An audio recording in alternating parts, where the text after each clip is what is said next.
اعوذ باللہ من الشیطان الرجیم بسم اللہ الرحمن الرحیم وصلی اللہ علی محمد وأهل بیتہ الطیبین الطاہرین المعصومین ولعنۃ اللہ علی اعدائہم اجمعین اما بعد فقد قال اللہ تبارک وتعالی فی محکم کتابہ المجید بسم اللہ الرحمن الرحیم انا اعطیناک الکوثر فصل لربک وانحر ان شانئک هو الابتر۔ عزیزان گرامی قدر، میرے معزز سامعین و ناظرین، جیسا کہ آپ کو معلوم ہے کہ ایام فاطمیہ چل رہے ہیں، تو اسی عنوان سے ایک پیغام پہنچانے کی کوشش کروں گا۔ یہ قرآن کریم کا ایک چھوٹا سا سورہ، جس کو سورہ کوثر کہتے ہیں، اس کو میں نے پڑھنے کا شرف حاصل کیا۔ یہ سورہ اعجاز کے اعتبار سے تو چھوٹا ہے، لیکن مصداق کے اعتبار سے اس ہستی کے وجود پر دلالت کر رہا ہے کہ جس ہستی کی نسل کا تعلق تا قیامت ہے۔ عرب کا مشہور شاعر کہتا ہے، تعجب ہے اس بات پر کہ جب امام حسین علیہ السلام شہید ہوئے تو اس وقت یزید ملعون کے خاندان کے 40,000 بچے تھے جو سونے اور چاندی کے گہوارے میں جھولتے تھے۔ کہتے تعجب اس بات کا ہے کہ جس خاندان کے 40,000 بچے سونے اور چاندی کے گہوارے میں جھولتے تھے، آج اس کا کوئی نام لینے والا نہیں ہے، لیکن جس فرزند زہرا کا ایک بچہ تھا، پہاڑ کی چوٹی پر چلے جاؤ، سید ضرور ملیں گے۔ تو عزیزو، جو بھی رسول اللہ سے محبت کرتا ہے، فاطمہ زہرا سلام اللہ سے محبت کرتا ہے، تو ضروری ہے کہ وہ رسول اکرم اور فاطمہ زہرا کی اولاد سے بھی محبت کرے، اس کا احترام کرے، اس کی عزت کرے، کیونکہ یہ بھی اسی شجرہ مبارکہ کا پھل ہے۔ پھول کی شاخ جہاں تک بھی چلی جائے، اس پر پھول لگتا ہے، اور بزرگوں کا قول ہے کہ جس کو جس شے سے محبت ہے تو اس کو اس کے آثار سے بھی محبت ہونی چاہیے۔ تو عزیزو، جس کو رسول اللہ سے محبت ہے، جس کو فاطمہ الزہرا سے محبت ہے، تو ضروری ہے کہ اس کو رسول اللہ اور فاطمہ الزہرا کی اولاد سے بھی محبت ہو۔ آج میں خصائص اولاد رسول کو آپ تک پہنچانے کی کوشش کروں گا۔ تو پہلی خصوصیت اولاد رسول اور اولاد فاطمہ کی یہ ہے کہ جو بھی رسول سے محبت کرتا ہے تو ضروری ہے کہ وہ اس کی اولاد سے بھی محبت کرے۔ جو فاطمہ سے محبت کرتا ہے، ضروری ہے کہ وہ فاطمہ کی اولاد سے بھی محبت کرے۔ دوسری خصوصیت، جو شخص یہ چاہتا ہے کہ میں قیامت کے دن رسول اللہ کے سامنے سرخرو ہوں اور رسول اللہ اور فاطمہ الزہرا میری شفاعت کریں، تو بس ضروری ہے کہ پھر وہ شخص رسول اللہ اور فاطمہ الزہرا کی اولاد سے محبت کرے۔ بحار الانوار میں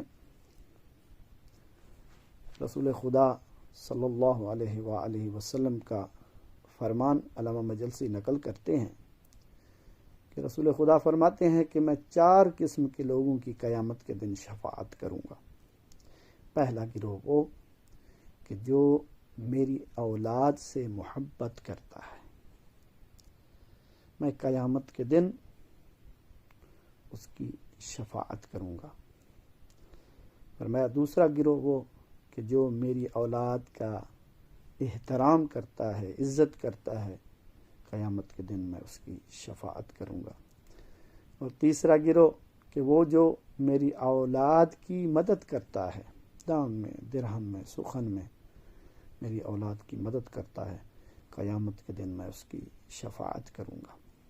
اور اس کے بعد رسول خدا فرماتے ہیں کہ چوتھا گروہ وہ کہ میری اولاد مشکل میں ہو، پریشان حال ہو، کوئی اس کی مدد کرنے والا نہ ہو، تو کوئی شخص اس وقت جا کر میری اولاد کی مشکل وقت میں مدد کرے تو قیامت کے دن میں اس کی شفاعت کروں گا۔ تو عزیزان گرامی قدر، میرے معزز سامعین و ناظرین، کہ جو بھی چاہتا ہے کہ قیامت کے دن رسول خدا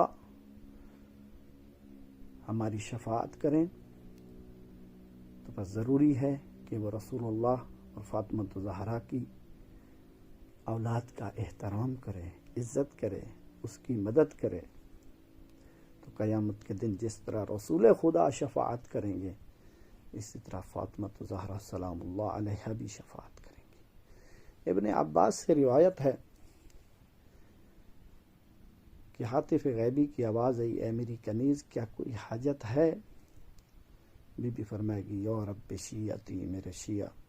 اللہ فرمائے گا قد غفرت لہم، میں نے ان کو معاف کر دیا ہے۔ پھر ہاتف غیبی کی آواز آئے گی کہ اے میری کنیز کیا کوئی حاجت ہے؟ تو بی بی فرمائے گی یا رب شیعت ولدی الحسین، میرے بیٹے حسین کے شیعہ۔ اب جس کی شفاعت جناب زہرا سلام اللہ علیہ نے کر دی ہوگی، وہ جنت کے دروازے پر رش لگا کر کھڑے ہوں گے۔ تو ہاتف غیبی کی آواز آئے گی کہ اے جنتیو، تمہاری تو جناب زہرا نے شفاعت کر دی ہے، جنت میں کیوں نہیں جاتے؟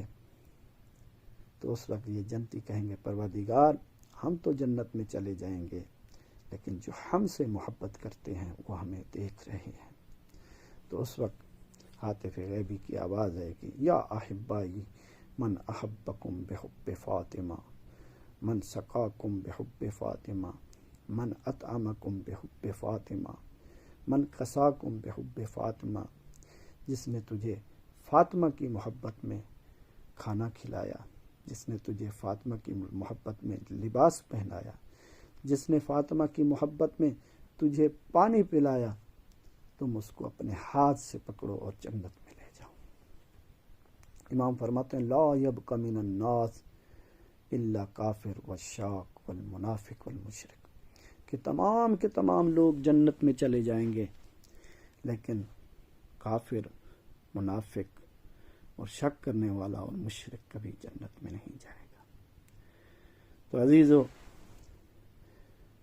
جناب زہرا سلام اللہ علیہا قیامت کے دن اپنے ماننے والوں کی شفاعت کریں گی۔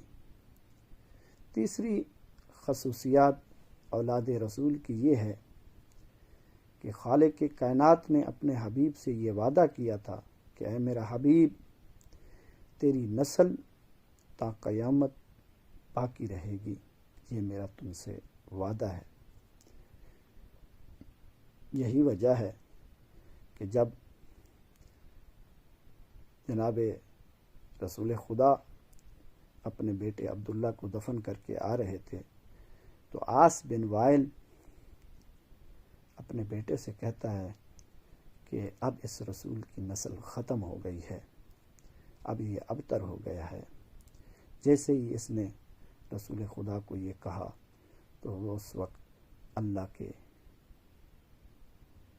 محبوب کو جب عاص بن وائل نے یہ ابتر کا تانا دیا اور یہ کہا کہ اب رسول کی نسل ختم ہو گئی ہے، تو اس وقت اللہ سے یہ برداشت نہ ہوا کہ میرے محبوب کو ابتر کے نام سے کوئی پکارے اور کوئی یہ کہے کہ اب رسول کی نسل ختم ہو گئی ہے۔ تو اس وقت خالق کائنات نے فرمایا میرا محبوب ان سے کہہ دو کہ میری نسل ختم نہیں ہوئی، بلکہ تیری نسل ختم ہو جائے گی، بلکہ تیری نسل ختم ہو جائے گی۔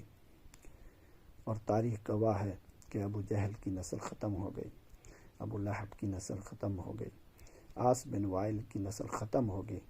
اور میں کہا کرتا ہوں جو فاطمہ کے مقابلے میں آیا اس کی نسلیں ختم ہو گئیں۔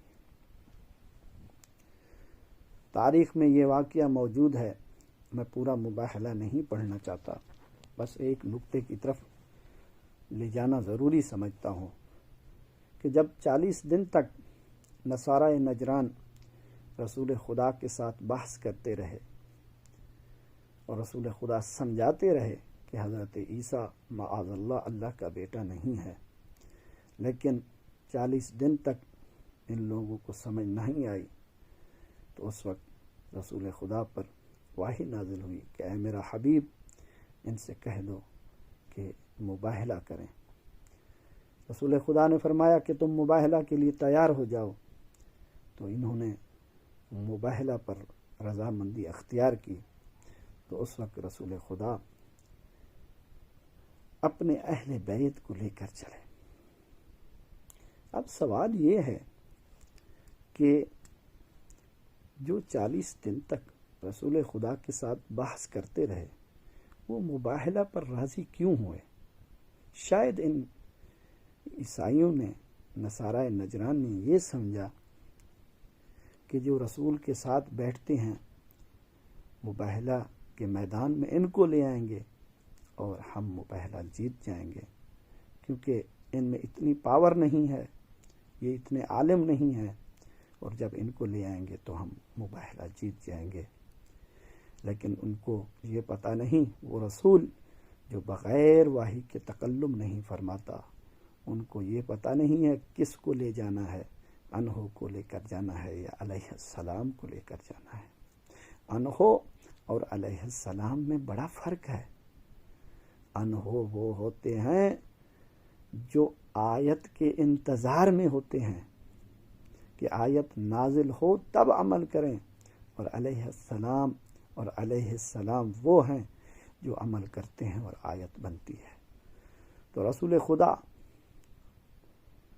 ان کو لے گئے جو علیہ السلام تھے۔ جب اہل بیت کو لے کر چلے، نصارہ نجران نے جب دیکھا تو ان میں سے ایک عالم چیخ کر کہتا ہے کہ اے نصارہ نجران، ان سے مباحلہ نہ کرنا، میں ایک ایسی ذات کو دیکھ رہا ہوں اگر اس نے ہاتھ اٹھا دیے تو ہماری نسلیں ختم ہو جائیں گی۔ تو میں کہا کرتا ہوں ارے جو فاطمہ کے مقابلے میں آیا اس کی نسلیں ختم ہو گئی۔ وصلی اللہ علی محمد و اہل بیتہ